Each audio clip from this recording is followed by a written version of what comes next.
Taxes. Everybody likes that topic, right? Taxes? No. I got some no's. What are we supposed to do when our government is wasting our tax dollars?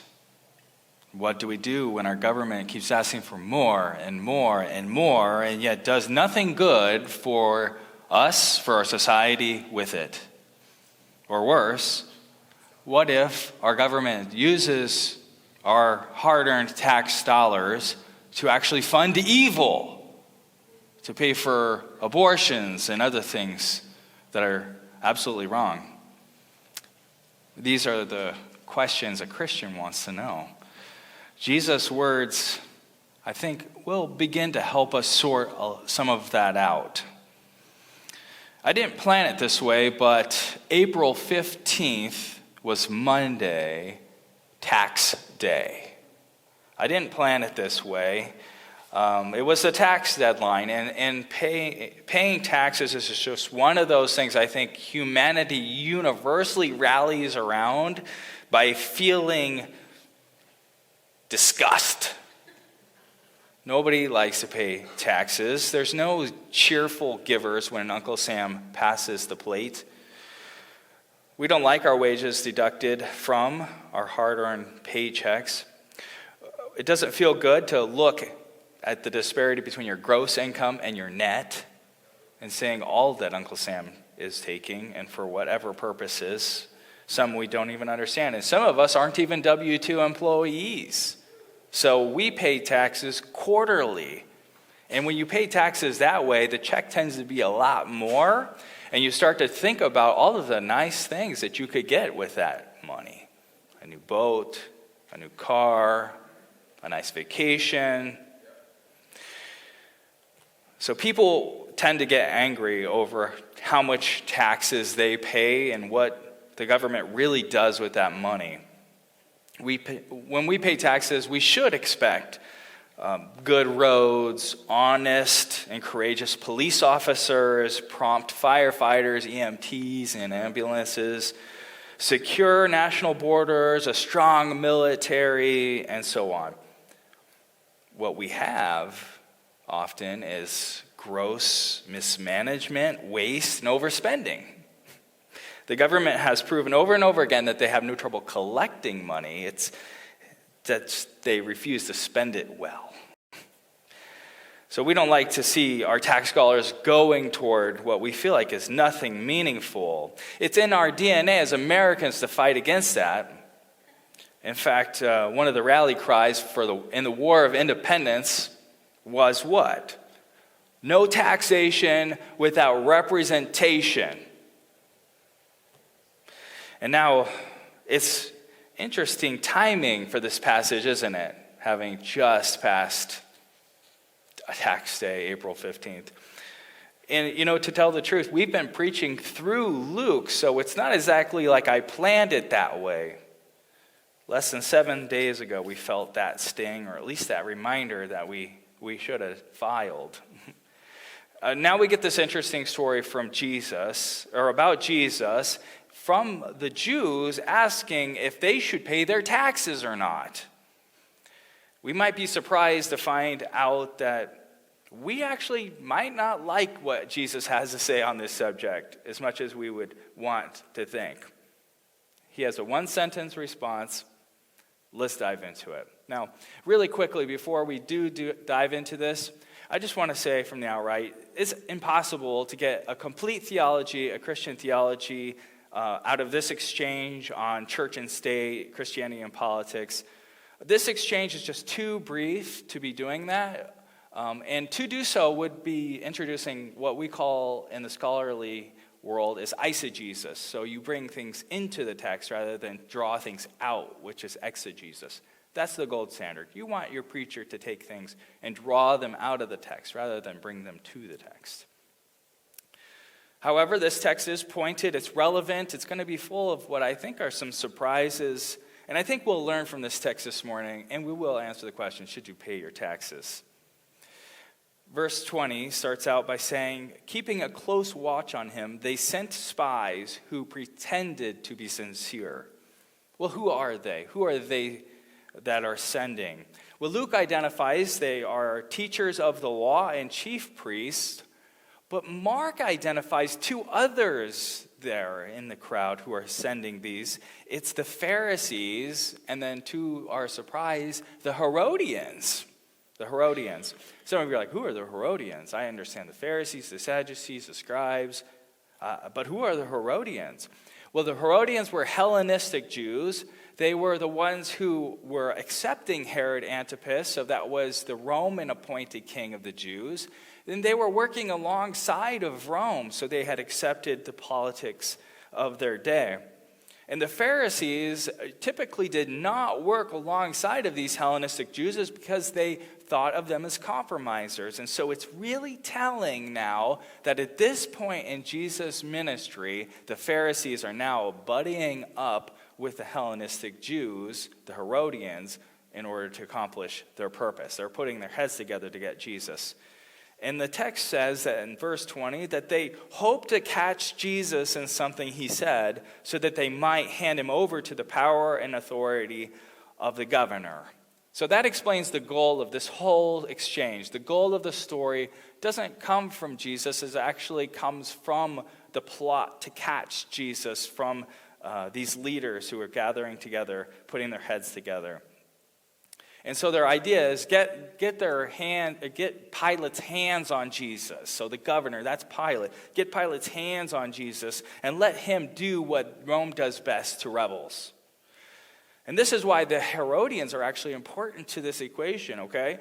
Because they'll testify to Pilate that Jesus said that Jews shouldn't pay their taxes. And so that will make him a rebel, that will be punishable by death, and so it goes. But they've been stuck this whole time. They're stuck because the people are hanging on Jesus' words. They don't have the courage to publicly oppose Jesus. So they're trying to get Jesus in trouble, on either side. So this is sort of a catch-22 question. If Jesus answers incorrectly, so if he says do pay taxes to Caesar, then he's going to get in trouble with the crowds. People will like him less likely to buy into his following.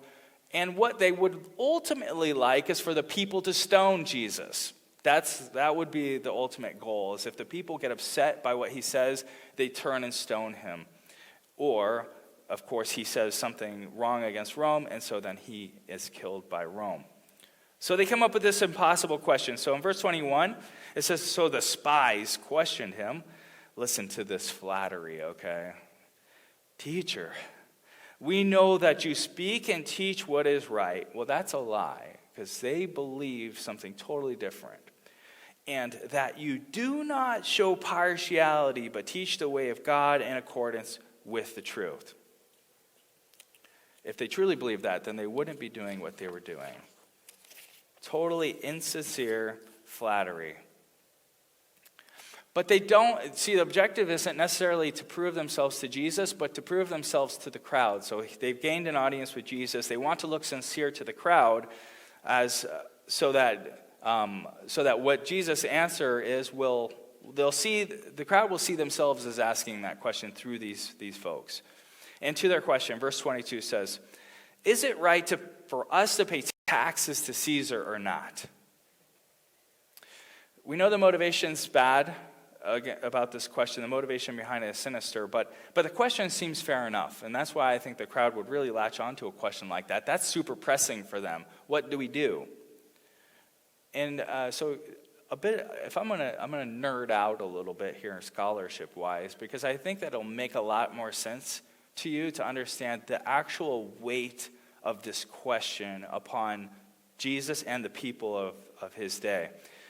I think many have misread this passage because they really don't understand the government's role in the lives of the Jews in their own time. They don't understand what this tax was for. When we hear Jesus talking or being asked about taxes, we naturally incline to think about how we have to pay taxes and how annoying that is for us. And so we just think that paying taxes is just an annoyance. What we want Jesus to answer is our question, like, do we have to pay taxes, Jesus? Yet this question that posed to Jesus in the situation for the Jews is far worse than our own. when we pay taxes, we have an expectation that that tax is going to go towards something good for a society as a whole. We have that expectation, even if the reality isn't there. We pay taxes as a citizen of a country who together combined all of our tax dollars go to making a better society. But this is not the type of tax the Israelite, the Jew, was paying to Rome. The type of tax that Jesus is getting asked about is the tax that Jews paid to Rome for tribute. So their tax dollars were not being reinvested in their city or in their infrastructure. This tax was the most insidious form of taxation, I believe, even known to man. It's a tributary tax. It's a tax levied on a conquered or subjugated people group as a way of saying, thank you, benevolent rulers, for allowing us to continue to live here. One of the scholars that I read this week said that this was a payment made by people of one nation to another with the implication that this is a symbol of submission and dependence, a tribute tax.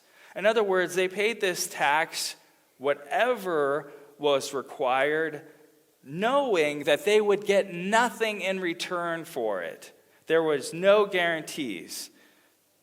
And if they decided not to pay it, then it would be considered an act of rebellion, and then they would be punished. You have to pay to stay, or so they say. Imagine living in America, okay? I'm trying to draw an equivalent to what this kind of a tax is. Imagine living in America and paying your tax dollars, not to the society in which you live or are a citizen of, but to the embassy. The Russian, the Chinese embassy, whatever you kind of think, however you would think of that. There would be no illusion that if you were paying your taxes to an embassy, that money then would go and be filtered back into your life, somehow benefit your school system or your roads or anything like that. No, none of that. How mad would you be then if you had to pay taxes, 30, 40% of your income?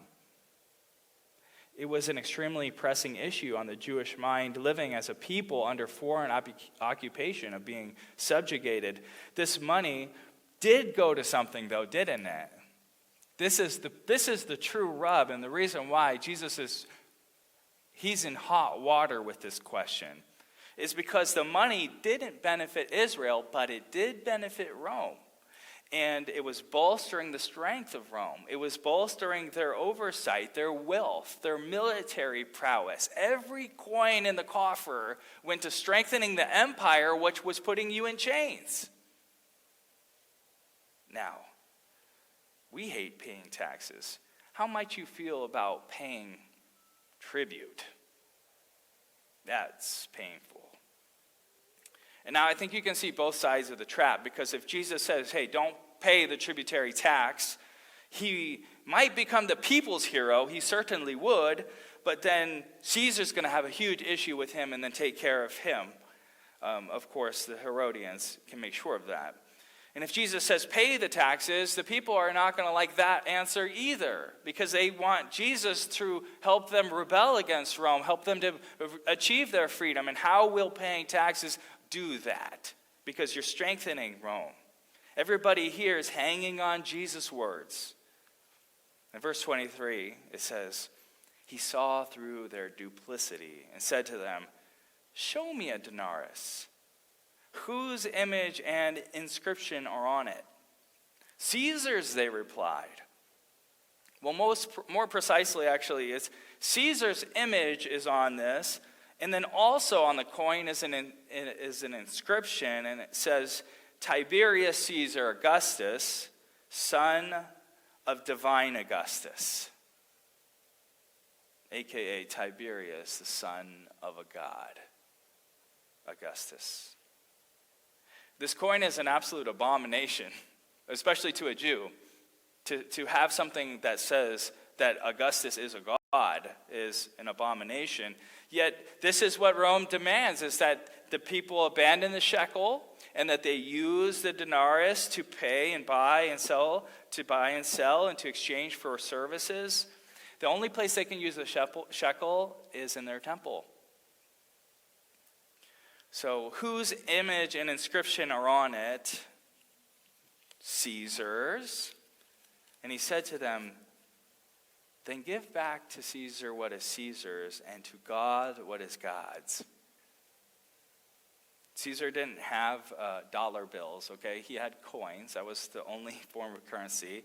And all the coins had Caesar's image on it. So Jesus' answer is, don't concern yourself with if Caesar asks for what is his. Don't concern yourself with that. Just give to Caesar what is Caesar. What if Caesar wants to use his funds in a way that doesn't jive with God's purposes for the world? Jesus, what then? What evil could he cause with those funds? What if he grows a bigger army? What if he uses it to subjugate, enslave, or kill more people, Jesus? What about that? What about then? What if Caesar uses those taxes just to grow his empire? Shouldn't they be concerned with that, Jesus? Yes, I think Jesus is concerned with that. His concern with that, though, is that is the Lord's purview. Let God take care of all of that. It's not your scope of concern. That's God's concern. Jesus also doesn't say that you need to abandon holding this form of currency. You need to not carry a denarius. He doesn't say that either. He doesn't say you shouldn't have that so that he can never take that from you. No, he says give to Caesar what is Caesar's. On the front end, I mean, when you really look at this passage, Jesus seems to be like Caesar's best friend. I mean, Jesus is like the greatest herald for Caesar ever at this point. He's telling all of the Jews to pay their taxes. You know, Uncle Sam doesn't even have someone that good. You know, Jesus is just saying, hey, just pay all of the taxes that Caesar asks you to pay. Just pay. He might look like a friend of Caesar, but wait a minute. There's so much more that Jesus had to say, isn't there? He says, then give back to Caesar what Caesar's, and to God what is God's. And to God what is God's. Well, if the analogy is clear, if the coin bears the image of Caesar, then what bears God's image? The point is so clear. People do. Bo said it. We do. People do. Humans do. All humanity, not just Christians. All humanity bear God's image, right? Genesis 1:27 says it so clearly, right at the beginning of the Bible. It says, so God created man in his own image. In the image of God, he created him. Male and female, he created them. That's every person. Every single person that lives on God's green earth is created in God's image. Every person, from the smallest to the greatest, belongs to God, and according to Jesus, should be given to God. Every person should be living lives for God, for given to God's purposes. Just like you think Caesar's coins will be given to Caesar to accomplish his plans, his purpose, his design, his will. Jesus says, give Caesar his coins, but you should be given to God, his will, his purpose, his designs, his plans. Caesar might not be a fan after all of Jesus in this case, because if people are given to God's purposes, to his goals, to his ambitions, his designs, his worship, then they're not given to Caesar's, right? Then it doesn't matter what Caesar is going to be offering with those coins, what he can purchase, what he can do, because people are given over to the designs and plans and purposes of God. This totally thwarts the whole tax problem. Caesar's not going to like that answer. Caesar depends on the coin to get stuff done. And what if all the people of the world didn't care about doing things for money anymore? They were concerned about doing things for the Lord. And money was simply a tool to help them accomplish what God called them to do. Then it really wouldn't matter as much about how much taxes Caesar collects. There's a trust in all this. There's a trust that Jesus has and he wants his followers to have. I think the people in front of him and by the span of time he wants us to have as believers. To trust in the sovereign plans and purpose and power of God that goes beyond all powers, all governments, all politicals, everything. Don't concern yourselves with Caesar's tax. Concern yourselves with following God, his will, his plan, his way for your life. Give that oversight of the government to God, yet do what he calls you to do because you belong to him. You're marked with his image. You belong to him. So what? Okay, if the tax rates change this year, 2024 election year, you never know who's going to get elected. Nobody has a crystal ball in here, and if you do, you should get out. That's witchcraft.